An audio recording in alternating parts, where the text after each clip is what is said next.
Szia Domonkos, üdvözöllek újra itt a mai kóstolónapon. Azt szeretném tőled megkérdezni, hogy milyen újdonságokkal készültetek a vásárlóknak a mai napra.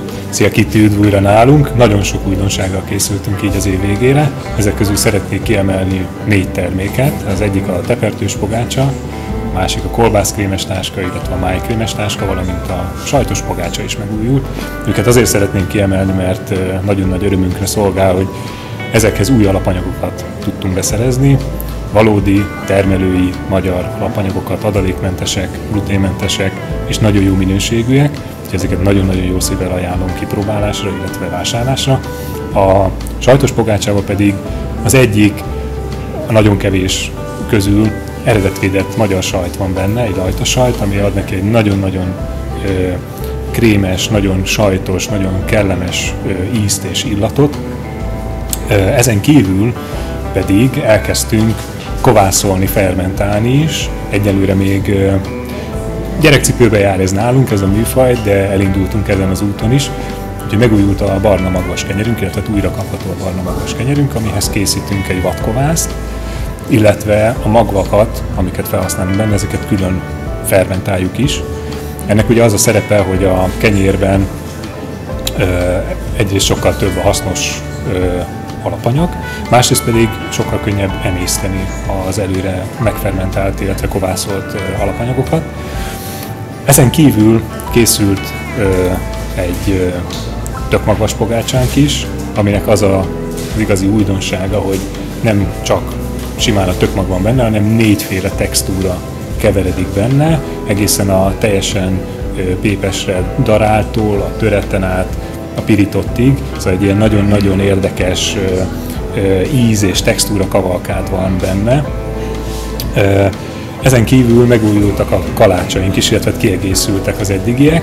Készült egy fahéjas kalács, valamint készült diós, illetve mákos babka, ami ugye egy diós, illetve egy mákos töltelékkel csavarva hajtogatott kalácstésztát jelent.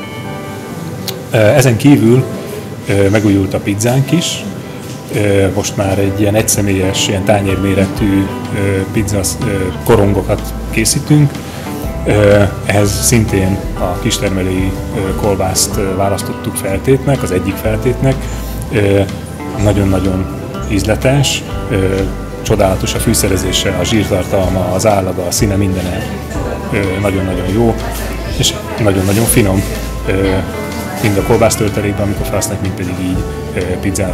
És sokkal egészségesebb is. Sokkal egészségesebb is, nem tartalmaz semmiféle adalékanyagot. És ezt frissen nekünk készítik, nem tartósítószeres, nem adalékanyagos, nem valami ipari folyamat után valamikor, valahol valaki készítette, hanem ezt kifejezetten nekünk helyben, Magyarországon készítik.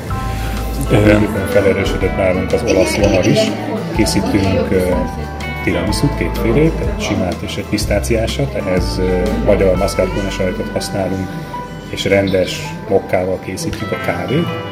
Valamint újdonságként készült a mai napra egy kis maritoci is.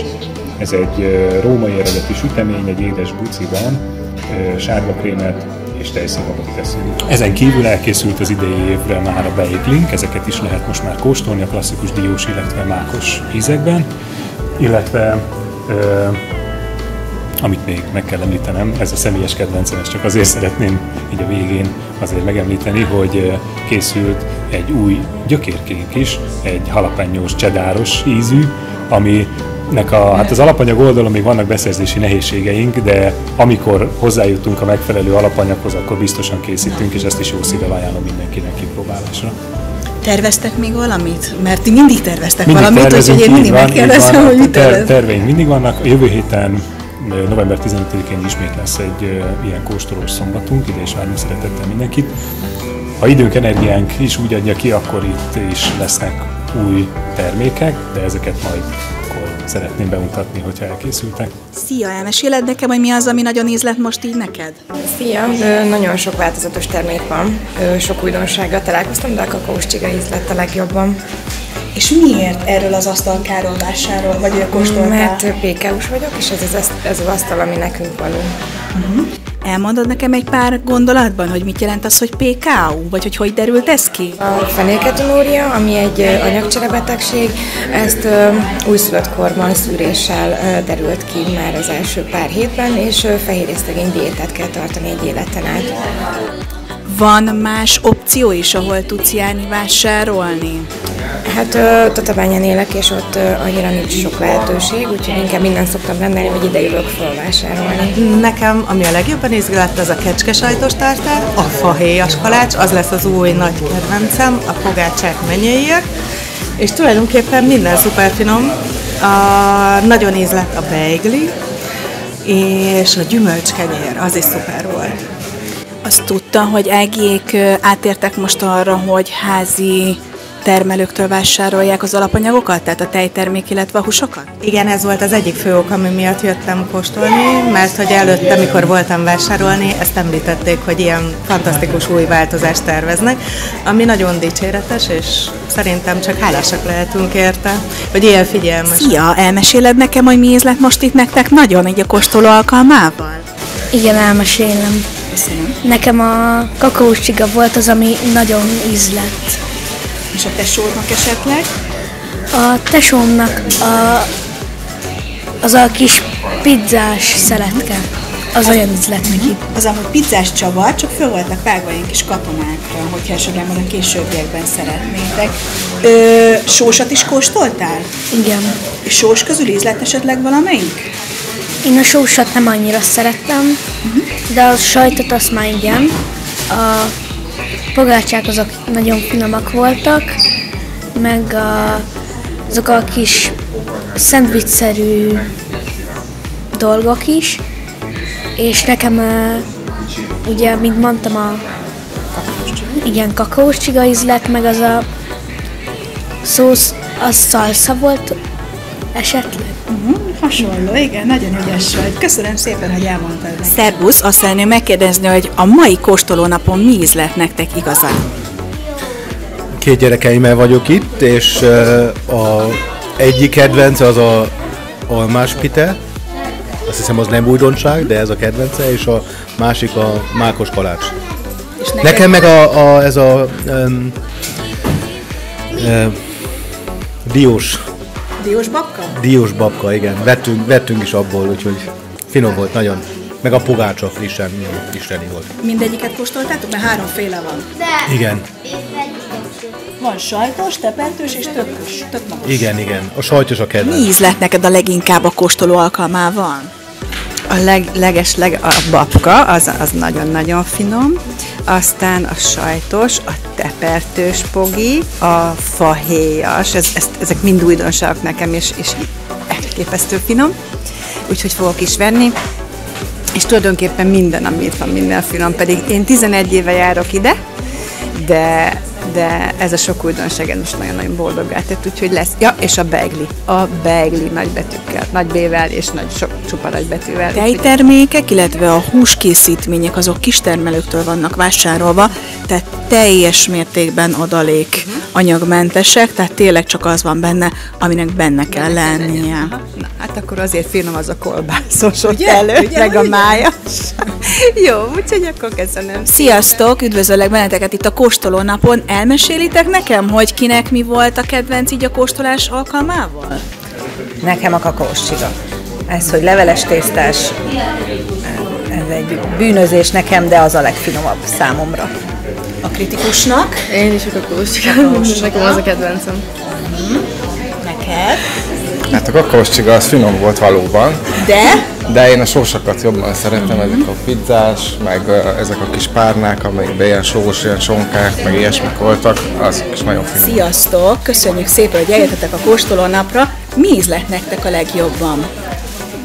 Hát igazából én a beiglire vágytam egy kicsit, mert készülünk így a karácsonyi szezonra, meg itt a novembertől kezdve. Mi most kezdtünk el ismerkedni így a gluténmentes és laktózmentes konyhával, úgyhogy még úgymond friss a dolog, mert a kislányokról áprilisban derült ki, hogy cöliákiás, és hát ott kellett egy gyors váltás, ott azért a megszokottaktól el kellett rugaszkodnunk, egyébként otthon főzzük mindent, kovászolástól kezdve mindennel foglalkoztunk, és most eddig a megszokott dolgainkat nekünk így újra kellett alakítanunk, és hogy mondjam, azért így rengeteget kellett tanulni, hogy honnan, milyen alapanyagokat kelljen beszerezni, és most már hál' Istennek vagyunk ott, hogy egy minimális tudást már sikerült magunkra szedni, és most már ezt el tudtuk kezdeni, úgymond bővíteni, és azért is jöttünk ide, hogy egy kicsit így ismerkedjünk az itteni dolgokkal, hogy mit tudunk helyettesíteni, és hál' Istennek beigli van, én annak nagyon örülök, annak is most akarunk így elkezdeni, úgymond a gyakorlásába, mert a kislányunktól ezeket így nem szeretnénk megvonni, hanem úgy szeretnénk, hogy neki is úgymond így is egy kicsit másabb neki az élet, hogy ugyanúgy hagyományokat, meg olyan dolgokat megteremtsünk, mert neki a barátai hál' Istennek nem problémások ilyen téren, csak nem szeretnénk, hogy ő kimaradjon ezekből, és neki is a gyerekkorához ezeket mind hozzájáruljanak. Ő ovis most? Igen, most kezdte az óvodát, bölcsödében tavaly nagyon jól megoldottak mindent, és itt az óvodában nem tudom mennyire beszéltünk ezekről a dolgokról is, hogy itt a közétkeztetéssel legkevésbé se voltunk megelégedve. Eleinte megkaptuk az ő ételeit, mi is megkóstoltuk otthon, megnéztük nagyjából az összetevő listán is, hogy mik vannak, mert még minimálisan azért leírták. Hát borzasztó volt, úgyhogy neki mi oldjuk meg teljes mértékben az étkeztetést. Partner ebben az óvoda? Tehát engedik? Nagyon. És meg az óvónők is rendkívül mód figyelnek, hogy mindenre kell figyelni, úgyhogy végtelenül hálásak vagyunk, hogy az óvoda ennyire partner is, hogy így segít, hogy ő is ugyanúgy mindennek részese tudjon lenni, akár, hogy most külön gyurmát viszünk be, ők mondják, hogy külön dobozban van egy külön szekrénye, szóval nagyon meg vagyunk elégedve az óvoda részéről mindennel. Kicsit szerencse, és igazából nem kívánjuk senki gyerekének tényleg ezt, hogy az egyik óvónének a kisfia is cöliákiás, ő már nagy gyerek, ugye, de neki is már 10 éve derült ki, úgyhogy így van tapasztalat, és hál' Istennek a kislányok is nagyon szófogadó, megszokták, meg a csoporttársak is megszokták, hogy neki külön van az ő dolgaihoz, nem lehet nyúlni, úgyhogy ilyen részről azt mondom, hogy szerencsések vagyunk. A teljes mértékben. Azt mondhatni, és hál' Istennek kislányok is tök hamar beilleszkedett oda, neki a bölcsővel egy kicsit könnyebb volt, de neki az alvással voltak problémák, amikor ez kiderült, hogy nem tudtuk, sokszor volt beteg, és ahogy elkezdtük ezt a gluténmentes diétát, így csapásszerűen, mentálisan is, minden, hogy a betegségek is olyan volt, hogy... Igen, mert sokan ugye nem tudják, hogy ugye a gluténbetegség ugye egy autoimmun betegség, ugye ami felelős magának, ugye a szervezetnek a védekező mechanizmusára, és hogyha valaki ugye nagyon sokat beteg, akkor érlene megnézni azt, hogy vajon mi az, ami kiválthatja ezt az immunreakciót, úgyhogy jó, hogy még ti így erre időben felkaptátok a fejeteket. De egyébként egy lábfájdalom kapcsán derült ki. Közösségben 2 hetet tudott járni, és aztán hetekig beteg volt, 6 hétig volt, hogy otthon volt fülgyulladással, és miután átálltunk a diétára, egyszer volt beteg egy fél év alatt, tehát ez valami fantasztikus. És tényleg amúgy annyi, hogy ilyen kiskorban kiderült nála, hogy nem fogad el semmit azóta a játszótéren, ő mondja, hogy neki ezt nem szabad, ő ezt nem fogja meg, mert gluténos, a kézmosás is egyre jobban megy, hogy mielőtt eszik neki, nagyon alaposan kell, úgyhogy tényleg. Ügyesek vagytok akkor. Hát meg ő is. Megkóstoltál mindent most itt? És imádja az édességet, úgyhogy pont visszakanyarodva itt a kóstolásra, hogy hát igen, ő nagyon édes szájú, és ugye neki ez egy darabig ki volt, hogy nem tudtuk, hogy honnan vegyük, vagy hogy mi legyen, vagy mi lehet finom, és hál' Istennek ezek az ízek azért visszaköszönnek, hogy... A brownie-t megkóstoltad? Bizony, csembe is volt. Ez igen jó. Ez nagyon-nagyon finom. Ez csokis, kóstolt meg az bizony le is fagyott, mikor ettem. Azt néztük, hogy szegény. Azt tudjátok amúgy, hogy meg lehet venni ezeket fogyasztottan? Igen, látárukat? Igen. És akkor esetleg otthon is tudtok frissen sütni. És gyorsan, mármint, hogy ugye a legnagyobb problémánk az időhiány, ugye munkában, ugye, hogy nyilván dolgozzunk, de hogy abból nem engedünk, hogy próbálunk ez a magas rosttartalom, de ugye most már múlt héten volt 4 éves. Hát akkor istenéltessen sokáig születésnapod alkalmából utólag. Szívesen. És hogy ez nagyon nehéz, hogy úgymond belecsempészni, mert még nyersen még nem fogadja el, és tudjuk, hogy hosszú távon ugye társbetegségek jöhetnek ehhez, mint például a diabétesz, és most mindent megteszünk, hogy ilyenek ne legyenek. Nyilván, amit nem tudunk kikerülni, azt nem tudunk, de amit tudunk, megteszünk. Köszönöm szépen, nagyon tüdérek vagytok, hogy válaszoltatok. Szívesen, mi is köszönjük a lehetőséget. Igen. Köszönöm szépen.